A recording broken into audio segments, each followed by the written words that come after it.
around Dodge City and in the territory on west, there's just one way to handle the killers and the spoilers, and that's with the U.S. Marshal and the smell of Gunsmoke.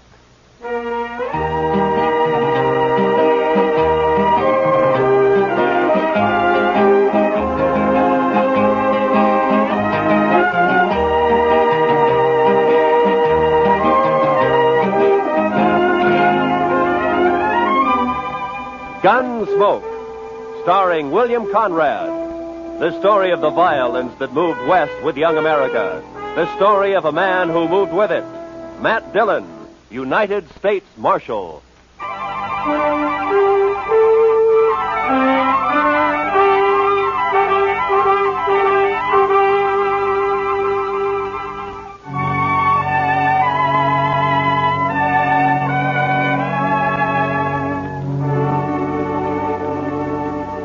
They told us a man we'd been looking for, a murderer, was in a cow camp on the North Fork of the Canadian River, about 100 miles south of Dodge. So Chester and I rode down to take a look. We found a fella there with a right name but the wrong face. So we started back. First night we camped in a dry, buffalo-rutted depression. The next morning I woke shortly after daybreak to find Chester already cooking breakfast. Morning, Mr. Dillon. Meat'll be done soon. Is the coffee made, Chester? That's what I need. It's boiling. I didn't make much, though. I thought I'd better save our water. You know, Chester, I'll bet right now the doc's back there in St. Louis, holed up in some fancy hotel and still asleep. That's quite a thought, sir. Yeah. Him right in the middle of St. Louis and us way out here on the prairie. I'll bet he's even got sheets on his bed. I wouldn't be surprised, Mr. Dillon. Doc said this was one vacation he was going to splurge on. He's riding a Santa Fe both ways. Huh? Well, meat's done. I cleaned off this rock here to cut it on. Oh, good.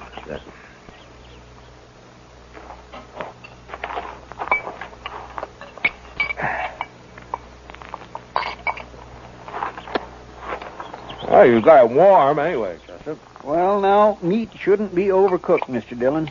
That takes the taste clean out of it. Now, then we ought to be able to taste everything about this steer. Eggman's disappointment. How's that, Mr. Dillon? Never mind, Chester. How come you woke up so early this morning? Oh, I always do. Seems as soon as it gets daylight, my feet start to sweat, and then I just got to get up. Well, that's as good a reason as any, I guess. Wow. Looks like we got company, Chester. What? Oh. Where? Right out there. Heading straight for us. Oh, yeah. Some cowboy, probably. I don't know. He doesn't ride quite like a cowboy. Why, it's just a kid, Mr. Dillon. Yeah, it sure is. Sure needs a haircut. What? Say, Mr. Dillon, it's a girl. Now, what could she be doing out here? I'm carrying a rifle, too. Well, get on, miss, and have some coffee. Who are you, mister? Hi, this is Chester Proudfoot, and I'm Matt Dillon. How do you do? You rustlers or what? Not exactly. I'm the U.S. Marshal out of Dodge, ma'am. U.S. Marshal? Oh, that's good. It is? Why? I need help, Mr. Marshal. My daddy's awful sick. Sick? Well, where is your daddy? We got a homestead about a mile over that rise back there. Oh, what's he sick with? It's his leg, Mr. Marshal. A horse threw him and his saddle both in the corral, and then it stepped on his foot. Now his whole leg's all funny. He's got a fever, too. Mr. Dillon, that sounds like... Yeah, I know, Chester. Tell me, miss, when the horse stepped on him, did it cut his foot, break the skin anywhere? Just a scratch. Tore his boot off, though. Oh. Please, Mr. Marshal, please come see him. I'm scared, the way his leg is and everything. Well, sure we'll come. Your mother with him now? I don't have a mother, Mr. Marshal. Oh. Well, then, what are you doing out here if your daddy's sick? We ran out of meat about 3 days ago, and I don't have anything to feed him. Oh. All right. Chester, I'll ride back with... what is your name, anyway? Tara Hantry. Oh. I'll be 16 next January. Well, that's fine. We'll go back to the Hantry place, Chester. You scout around for some meat. All right, sir. And if you don't find any antelope, shoot the first calf you see. Anybody's calf. I'll do it, Mr. Dillon.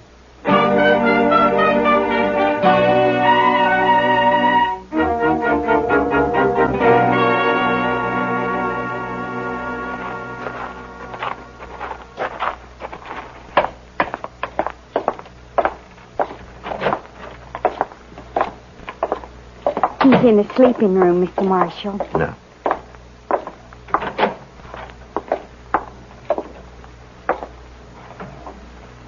Daddy. Daddy, I found a man, and he's going to help us. And, Daddy, he's a marshal, a U.S. marshal. Matt Dillon, Mr. Hantry. How are you feeling? Dillon? I've heard of you. You're from Dodge, aren't you? That's right. Well, Marshal, I ain't feeling so good. My foot don't hurt no more, but it and my leg is all sort of, well, it ain't pretty. I don't know much about these things, but maybe I better take a look at it anyway, huh? Sure, Marshal. There she is. All right, you can cover it up. I was in the war, Marshal. I know what gangrene is. Guess you do, too, huh? Yeah.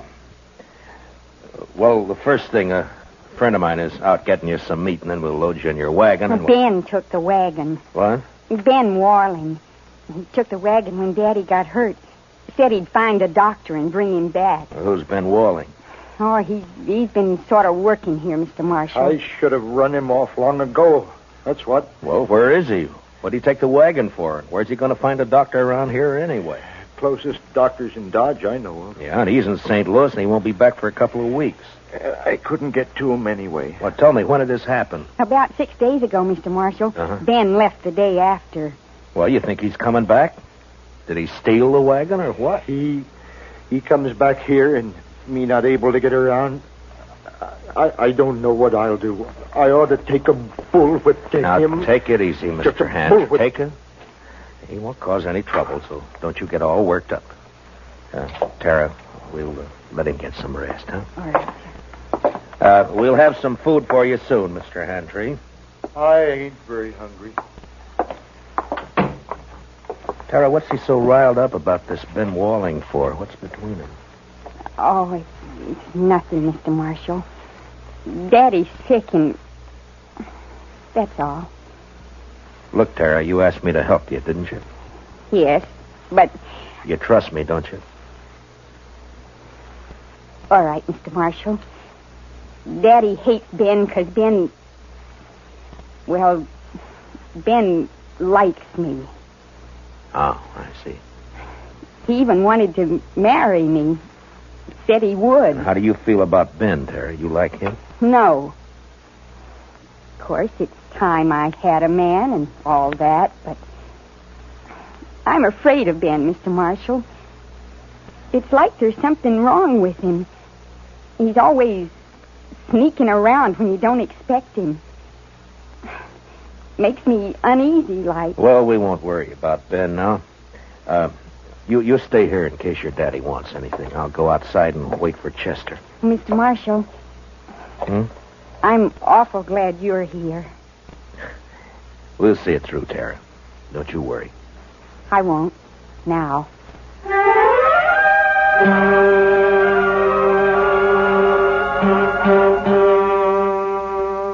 I went outside and walked over to the small corral that stood nearby. There I rolled a smoke and looked out across the flat distances of the prairie.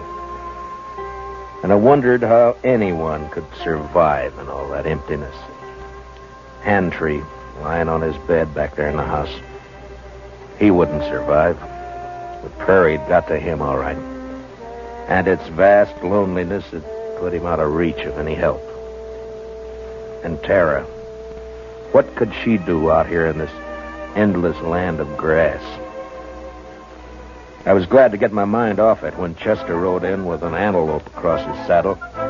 We hung it on the corral, dressed it, took a hind quarter into Tara, and we went back outside and sat down. Yes, sir. She's a plucky girl, Mr. Dillon. Yeah, fine girl, Chester.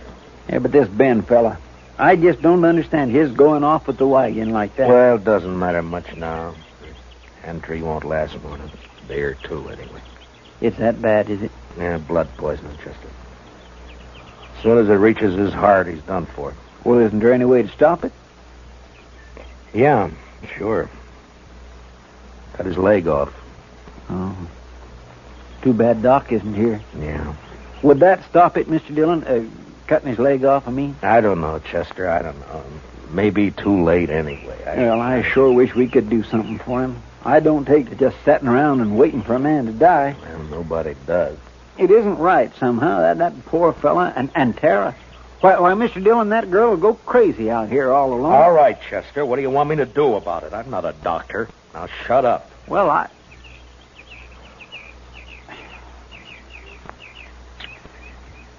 Mr. Dillon, you could do it. I know you could. Do what? Be a doctor. Long enough to save Mr. Handtree's life, Are you anyway. out of your head? No, sir. Then what are you talking like that for? The most I ever did was doctor a horse for the colic. That's fine training for this, isn't it? I know. I couldn't do it. I just plain don't have the spirit. But you do. Oh, why didn't I leave you back in Dodge? It wouldn't have mattered anyway, Mr. Dillon, because you would never just stand by and let a man die. Let's go talk to him, Chester. Yes, sir, Mr. Dillon.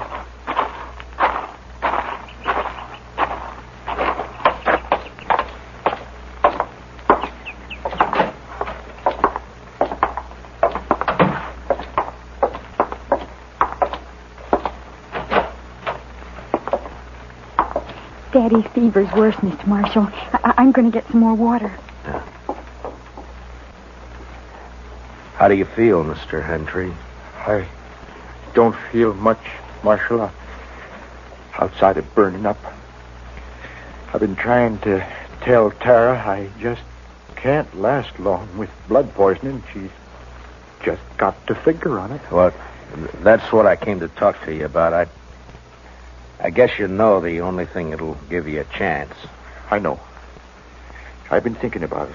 But I couldn't ask any man to do that. You didn't ask me. Well, it's up to you, Mr. Hantry. I'll try it if you're willing. Only thing is, I won't know much about what I'm doing. I seen it done in the Union Army, Marshal. I could tell you some things. All right. The only thing is, Marshal, I don't know I'd be much use around here with one leg. Well, you'll have to decide that for yourself. I know. You could move to town, Mr. Hantry. You and Tara. That's it, Tara. If it was just me, I wouldn't do it, but I can't leave Tara alone. Now, if I can help it, I can't. All right, Marshal. Let's do it. You're a brave man. No, Marshal. I just don't have any choice. Come on. Let's get it over with. You got any liquor in the house? There's a jug of corn out in the kitchen. Get it, Chester. You can start drinking it while we're getting everything else ready. Tell Tara to start boiling a lot of water. Yeah. I'll talk to her in a few minutes. I'll be right back. Now, I want you to tell me everything that you know about this, Mr. Hantry. First, I'll tell you what you'll need. Mm-hmm. There's a straight iron out by the corral somewhere. Yeah. You can heat it in the main room fireplace. Right. Now, what else?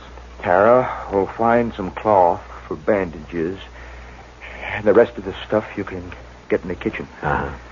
The only thing worrying me is what'll we use to tie off the arteries with? Plain thread won't hold. Well, maybe some thin strips of rawhide. No, they'd soak through. You got to have something. I know. At least I think it'll work. What about horsehair? Oh, that's it, Marshal. Pull it off the tail. It'll work fine. Here's the jug, Mr. Hantry, and I brought you a cup, too. Pour me some. I want to get good and drunk. Here you are, Mr. Hantry.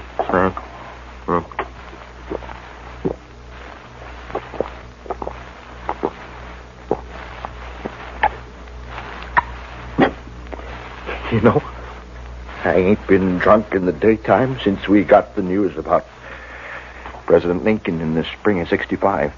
You better have your talk with Tara before that takes hold. Ask her to come in, will you? Come on, Chester. We got work to do. Yes, sir. Good luck, Mr. Handtree. Thanks.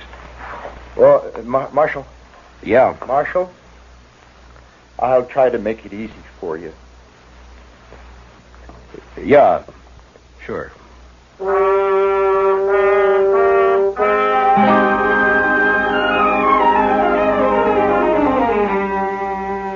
Shortly after noon, I operated. Whether it was the corn whiskey or his own hard courage, I don't know, but Handtree never whimpered. Chester stood outside the door and brought me whatever I needed. Tara waited in the kitchen, boiling more water and thinking her own thoughts. Maybe it was harder on her than any of us. And toward the end, Handtree mercifully passed out. When I'd finally finished bandaging him, I was kind of faint myself. I'd done everything I could. I just hoped I'd done it right. How is he, Mr. Dillon? You'll have to clean up in there, Chester. I've got to get outside for some air. Yes, sir, I'll do it. And put that fire out. It's hot enough around here. I don't know how you did it, Mr. Dillon. Tara? Tara, will you come on outside for a while?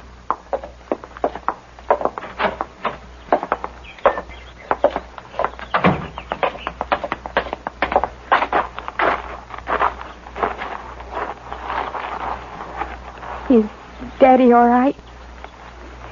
Is he all right, Mr. Marshall? It's all over, Tara. We'll just have to wait and see now.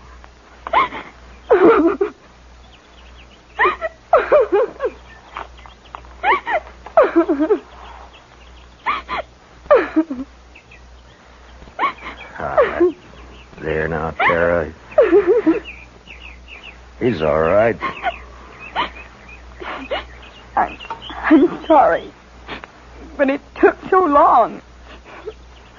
I thought you'd never finish. He didn't feel much, Tara. The corn liquor worked fine. Fine. Will he get well now? Well, I hope so, Tara. I hope so. Mr. Marshall, are you going to wait and see? Oh, now, Tara, you don't have to worry about that, Chester, and I'll be here as long as you need us. I just wanted to be sure. Can I go see Daddy now? Well, as soon as Chester comes out, Tara, then you can. All right. I'll wait, Mr. Marshall.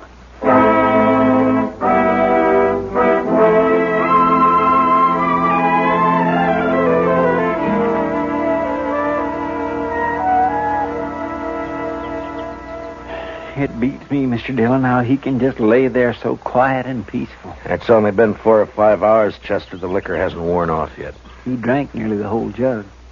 No, he needed it. Say, Mr. Dillon, look yonder. Huh? Somebody coming with a wagon. Oh, yeah. It's probably that Ben Walling they were talking about. I'll bet that's who it is, all right. Wonder what he'll have to say for himself. Ah, you'll think of something, Chester. His kind always do. You recognize him? No, sir. Do you? No, I never saw him before.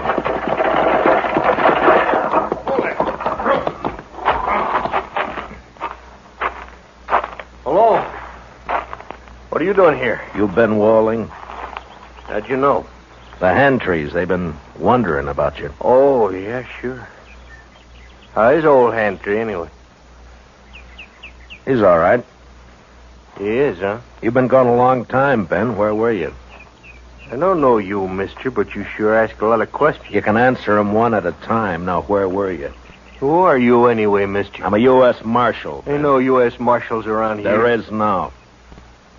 Generally, I'm in Dodge. Your name Dillon? It is. Well, what are you doing here, Marshal? Tara ran into us, asked us to help. Seems the only able-bodied man around here took off in a wagon. I went to fetch a doctor. Is anything wrong in that? Not at all. Where is he? Well, first night the horses ran away, and I've been chasing them ever since. I didn't catch him till this morning. And then I've been gone so long, I thought I'd better get back to you right away. I was worried about Tara and old Hantry, of course. I see. Well, you better get your horses unhitched, Ben. You can see Tara later. She's in with her father now. Gonna be all right, huh? I was kind of worried about that foot. Looked to me like it might have poison in it. It did. What do you mean it did?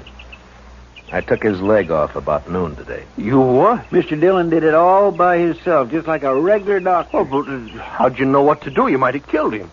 Somebody had to do it, Ben. It's a sure thing Tara couldn't. You're blaming me, ain't you? Well, I did everything I could. It isn't my fault those blasted horses run off. Hantray's pretty sick, Ben. I wouldn't bother him for a day or two if I were you. Oh, I won't bother you. Oh, now look, Marshal. You can leave now. I'll handle everything here. We'll leave. As soon as Hantray's able to take care of himself again. All right, stay as long as you like. I don't care. Mr. Dillon, Yeah. I think that Ben is a no-good liar. You're right on both counts, Chester. And I'll tell you something else. You see that saddle over there? Well, that belongs to Mr. Hantry. Yeah, I know. I looked at it this noon. Somebody cut the cinch strap on it. Cut the cinch strap. Mm-hmm. No wonder that bronc bucked him in the saddle off both. Well, do you think Tara did it? Oh, my goodness gracious, no, Mr. Dillon. Tara'd never do a thing like that to her own... It was Ben, wasn't it? That'd be my guess. He figured the old man would get hurt, maybe killed. Why, sir? So he'd have a free hand with Tara. Why, that low down... Mr. Dillon, let me arrest him. Not yet, Chester. There's plenty of time. All right, sir. I'll wait.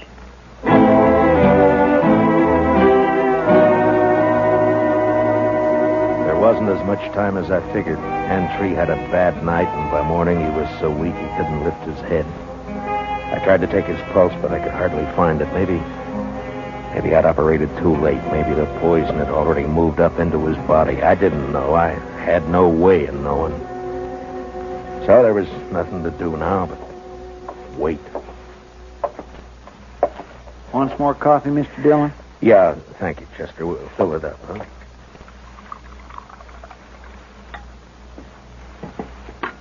Tara won't eat anything at all, sir. She just sat there by his bed, hasn't slept a wink I know of. Well, it's her father, Chester. He's all she's got. I never thought much about it before, Mr. Dillon, but seeing Tara, I kind of wish I had a daughter. You'd have to change your profession if you were going to take care of a daughter, Chester. Why, I don't have any profession, Mr. Dillon. Oh, Mr. Marshall. Yeah, what is it, Tara? Please come. Daddy wants you. I think he's...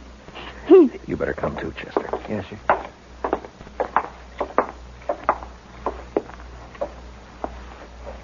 It's Matt Dillon, Mr. Hantry.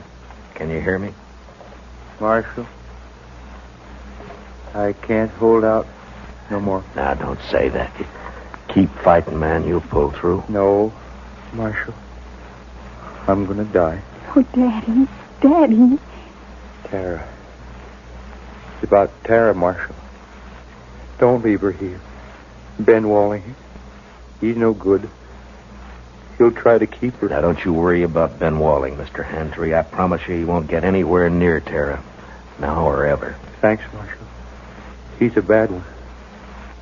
Tara can't stay here alone. She can't work this place. It's a bad way to die. Not knowing. Now, I want you to listen to me. Listen to me now. Yeah? I promise you something else, too. I'll take care of Tara. I'll see she's all right. I'll see she's cared for. Now, I promise that. I thank you, Marshal. I sure... Where's Tara? Daddy. I'm right here. Daddy. Tara. Come on, Chester. Daddy. Daddy.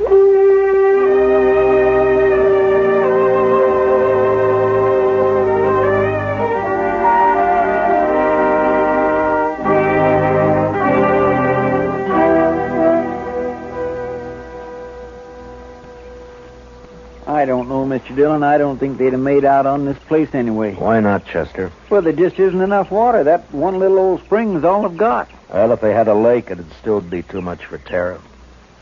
What are we going to do with her, Mr. Dillon? I don't know, Chester. We'll have to think of something, though. My, I wish she'd come out of that house. I don't like it, her in there breaking her heart. Give her a little time, Chester. She'll be all right. Don't you move a finger, either one of you. Well, Well, you're mighty careless with that rifle, Ben. Don't get smart with me, Marshal.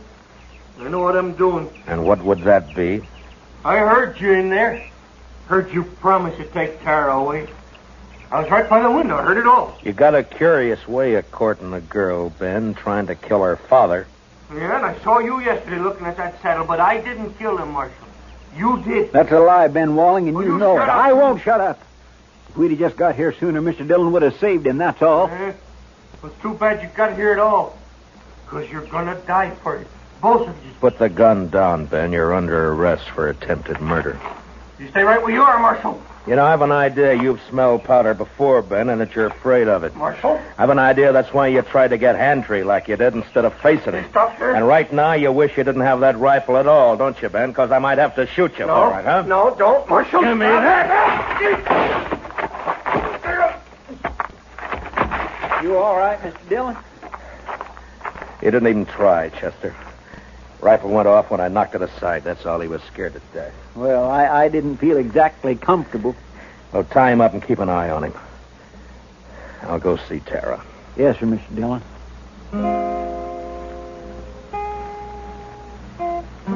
Late that evening, we buried Hantry out on the prairie, out in back of the little homestead. They would die now, too, and fall apart without him. The next morning, we loaded everything we could get into the wagon. With Tara beside me, we started out for Dodge. Ben Wallen never said a word. Chester led his horse, and they rode along ahead of us. I had plenty of time to tell Tara all about Dodge and how there were some good people there and how we'd find her a home and a family. She sat there, tight-lipped. She didn't say much, but she never once looked back.